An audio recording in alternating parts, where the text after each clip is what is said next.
અમારા ઘરની બહાર આજ સવાર દાંતણ કરતી હતી ને તો સફેદ કપડાં પહેરીને કેટલાય હો તમે જો માણસો આભળવા આવ્યા હતા, ઉભા હતા બાજુના ઘરની બહાર.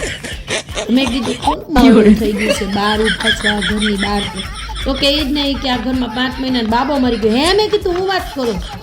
તો કે હાલ કે ગઈકાલ ફેસબુકમાં પોસ્ટ મૂકી હતી. મેં કીધું કાંઈ નહોતી મૂકી ભાઈ, એણે મૂકી હતી પોસ્ટ. તો મેં કીધું એનો બાબલો 5 મહિનાનો થયો તો મેં કીધું ફોટો મૂક્યો તો એને.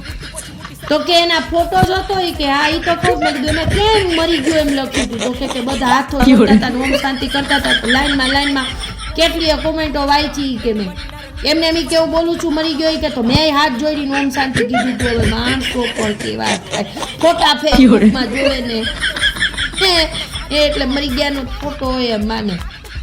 આજનો જમાનો જેવો છે, મોબાઈલનો જમાનો. કરવું હું હવે લ્યો. આપણે ફેસબુકની અંદર કંઈ પોસ્ટ કરવામાં વિચાર થાય તો હિસાબે આપણે કંઈક માણસોનું સારું થયું હોય તો આપણે ફોટા મૂકીએ કે આપણે કંઈક ઘરમાં સારું બન્યું. માણસો મારી નાખે માણસો. કરવું હું હવે લ્યો. જમાનો જેવો આવ્યો છે, મોબાઈલમાં છોકરું જન્મીને તરત રોવે નહીં. આજના જમાનામાં છોકરા છે ને એવું થઈ ગયું છે, છોકરું જન્મીને રોવે નહીં ને તો છે ને કુલે મારતા ડોક્ટર પહેલાના જમાનામાં. હવે તો ડોક્ટર મોબાઈલ બતાડે પછી તો ભાનમાં આવે છોકરું. અને મારું પ્રેગ્નન્સી જર્ની કે છે શૂટ કરવી, મને બે ભાન ન કરતા.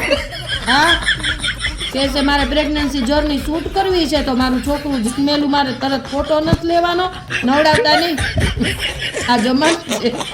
મોબાઈલમાં તો હું થાય એની તો વાત